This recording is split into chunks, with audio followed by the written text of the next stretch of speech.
La esclavitud más denigrante es la de ser esclavo de uno mismo. Hay un camino que se siente como libertad mientras te lleva hacia la jaula. Tiene música, tiene luz, tiene la textura de lo que siempre quisiste. Y la trampa más sofisticada que existe no es la que se ve venir. Es la que se siente exactamente como lo que buscabas cuando la encontraste. La lujuria es esa trampa. No porque el deseo sea malo en sí mismo. Ya hablamos de eso en otra conversación. El deseo es energía. La energía no tiene moralidad. Lo que la hace destructiva o constructiva es la dirección. Y la lujuria, en su forma más cruda y más honesta, es el deseo sin dirección. El querer que no tiene norte. El impulso que no responde a ninguna visión más grande que el momento en que ocurre. Y ese tipo de deseo, que se siente como poder mientras lo vives, tiene una consecuencia que nadie te menciona cuando estás en medio de él. Tiene una lógica interna que, llevada hasta sus conclusiones, termina siempre en el mismo lugar. No en el placer que prometía. En el vaciamiento de exactamente lo que necesitabas para construir algo que durara. Esto no es moralismo. No te estoy hablando desde ningún código externo de lo que debes o no debes hacer. Te estoy hablando desde la psicología, desde la historia, desde los patrones que se repiten con tanta consistencia que ignorarlos requiere un esfuerzo especial. Y ese esfuerzo, ese de no ver lo que está frente a ti porque verlo requeriría cambiar algo, es parte de lo que la lujuria produce. Una especie de miopía selectiva que solo ve el placer presente y no puede o no quiere ver el costo futuro. Empecemos por la mecánica. Por cómo funciona esto en el sistema nervioso antes de que se convierta en un patrón de vida. El deseo sexual, el deseo de poder, el deseo de reconocimiento, el deseo de consumo, todos activan el mismo circuito en el cerebro. El sistema de recompensa dopaminérgico, que fue diseñado evolutivamente para motivar conductas que favorecen la supervivencia y la reproducción, no distingue bien entre el placer que construye y el placer que destruye.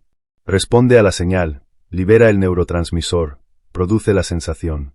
Y esa sensación es tan real, tan poderosa, tan convincente en el momento que ocurre, que el cerebro aprende a buscarla de nuevo. Y otra vez. Y cada vez que la busca y la encuentra, el umbral sube un poco. Lo que antes producía la respuesta ahora no es suficiente. Necesitas más. Más intensidad. Más novedad. Más de lo mismo o algo diferente, pero siempre más. Eso es la espiral. No es una metáfora. Es una descripción de un proceso fisiológico perfectamente documentado.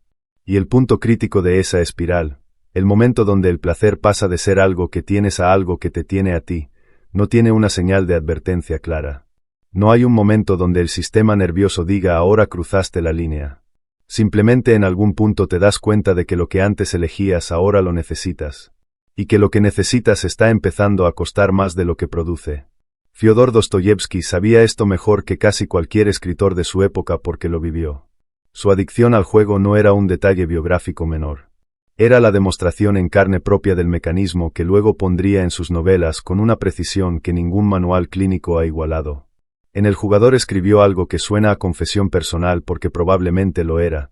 La emoción del riesgo era tal que yo mismo no podía distinguir entre el placer y el terror. Y esa incapacidad de distinguir entre los dos, ese punto donde el sistema de alarma ya no funciona porque está secuestrado por el mismo circuito que produce la recompensa, es exactamente el momento donde la lujuria empieza a destruir. No de manera dramática, de manera silenciosa. Primero lo pequeño. La disciplina que se afloja porque el impulso del momento es más urgente. El compromiso que se rompe porque la oportunidad del placer inmediato aparece antes de que el costo pudiera calcularse. La relación que se erosiona no de golpe sino en pequeñas traiciones que suman. El trabajo que se deteriora no por falta de capacidad sino por falta de la atención que el deseo se llevó hacia otro lado.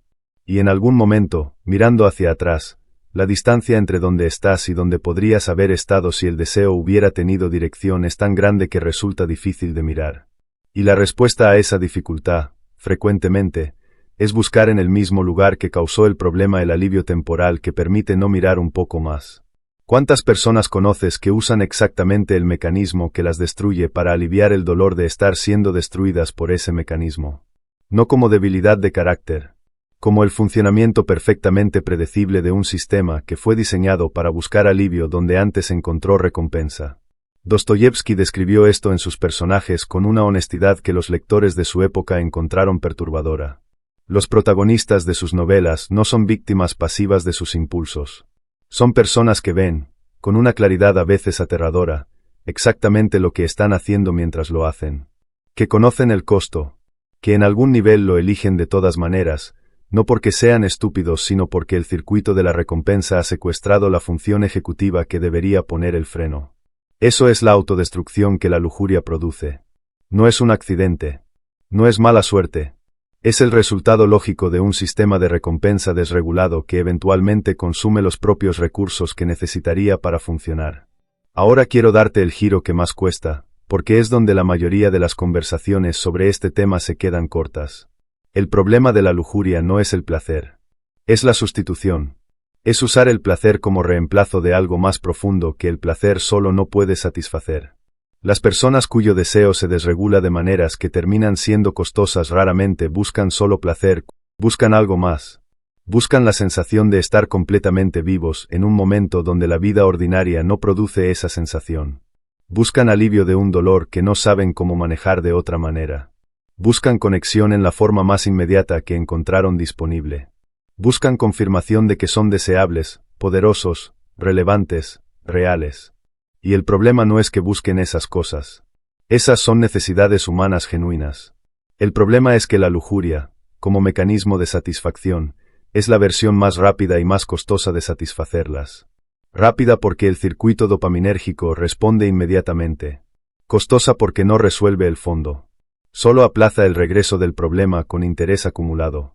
Séneca, que reflexionó sobre la naturaleza del deseo con una claridad que 2000 años no han erosionado, escribió algo que aplica con una precisión que resulta casi incómoda. Los vicios son fáciles de entrar y difíciles de salir, porque la entrada está pavimentada con placer y la salida con dolor. No lo escribió como condena moral. Lo escribió como descripción de una asimetría que el sistema de recompensa del cerebro crea de manera perfectamente predecible. La entrada es fácil. El placer está ahí, disponible, inmediato. La salida es difícil porque requiere atravesar exactamente el dolor que la entrada prometía evitar. Y cuando alguien ha usado el placer como mecanismo de evitación durante suficiente tiempo, la idea de enfrentar lo que hay detrás sin ese mecanismo disponible se convierte en algo que el sistema nervioso interpreta como una amenaza. Eso explica algo que desde afuera parece paradójico, porque las personas que más daño se están haciendo con sus propias conductas son frecuentemente las más resistentes a cambiarlas. No porque les guste el daño, sino porque el daño viene empaquetado con el único alivio que conocen para lo que está debajo.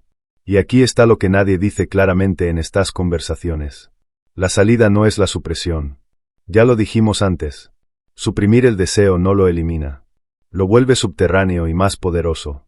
La salida es encontrar que necesita realmente lo que el deseo está buscando, y construir caminos hacia eso que no tengan el costo de destrucción que el camino actual tiene. ¿Qué estás buscando realmente cuando buscas lo que el deseo desregulado te ofrece? No la respuesta superficial. La respuesta de abajo. Si es conexión, ¿hay formas de construir conexión real que no requieran el costo que el camino actual tiene? Si es la sensación de estar vivo, ¿hay actividades que produzcan esa sensación sin el efecto erosivo de la espiral del deseo sin freno? Si es alivio de un dolor específico, ¿hay maneras de trabajar ese dolor directamente en lugar de aplazarlo con un placer que lo agrava? Esas preguntas no tienen respuestas fáciles, pero son las únicas que llevan a algún lugar distinto del círculo que estamos describiendo. Séneca también escribió algo que me parece la observación más práctica que existe sobre cómo salir. Primero decide lo que quieres. No lo que deseas en este momento. Lo que quieres de tu vida. El tipo de persona que quieres ser. La calidad de lo que quieres construir. Y luego mide cada impulso contra esa visión. No para suprimirlo, para ver si está alineado o no con lo que elegiste querer. Esa medición, ese acto de traer el impulso presente frente a la visión de largo plazo, no produce santidad. No produce perfección, pero produce algo más útil que las dos, produce pausa. Y en esa pausa cabe una elección que sin la pausa no existía. La lujuria no destruye de un solo golpe. Destruye en la acumulación de momentos donde la pausa no existió. Donde el impulso fue más rápido que la elección. donde lo inmediato ganó sobre lo importante porque lo importante no estaba suficientemente presente en la conciencia cuando la decisión se tomaba. Y la construcción del autodominio, que es la única respuesta real a lo que estamos describiendo, no es un evento. Es exactamente eso, la acumulación de momentos donde la pausa sí existió. Donde la elección fue posible. Donde lo que elegiste correspondió a lo que dijiste que querías cuando pensabas con claridad. Dostoyevsky eventualmente salió de su adicción al juego. No de manera espectacular. No a través de una revelación mística. A través de algo más ordinario y más difícil, la responsabilidad de personas que dependían de él. Su esposa. Sus deudas. La necesidad de producir para cumplir contratos literarios que le habían pagado por anticipado. La presencia de consecuencias reales que la espiral del deseo ya no podía ignorar. No te digo que necesitas una crisis para despertar. Te digo que lo que detuvo su espiral fue exactamente lo que la lujuria tiende a erosionar, el vínculo con algo más grande que el momento. El compromiso con personas y proyectos que existían más allá del impulso presente. Eso es lo que la lujuria destruye primero. No la salud. No el dinero, aunque eventualmente esos también. Primero destruye los vínculos. Las relaciones que requieren consistencia. Los compromisos que requieren presencia a largo plazo. La confianza de otros que se construye en el tiempo y se rompe en un momento. Y cuando esos vínculos se erosionan, cuando ya no hay nada externo que ancle la conducta, la espiral tiene mucho menos fricción. Puede moverse más rápido. Puede llegar más lejos. La autodestrucción que la lujuria produce no es el destino inevitable de todos los que desean. Es el destino de los que desean sin ancla. Sin algo más importante que el impulso del momento. Sin una visión de lo que quieren ser que sea más real y más urgente que la promesa de lo que el deseo ofrece ahora. Y la pregunta que te dejo no es si tienes deseos. Los tienes. Los tenemos todos. La pregunta es si tienes algo suficientemente real, suficientemente tuyo, suficientemente construido, que cuando el impulso llegue tenga un peso comparable en la balanza. Porque si lo tienes, la elección es posible. Y si no lo tienes todavía, construirlo es exactamente el trabajo que hace que la lujuria deje de ser el camino por defecto. No porque el placer deje de existir, sino porque lo que tienes para proteger vale más que lo que el placer puede ofrecerte a cambio de perderlo. Esa es la única defensa que funciona de verdad. Y construirla empieza en el momento en que decides que si quieres construirla. No después. Ahora.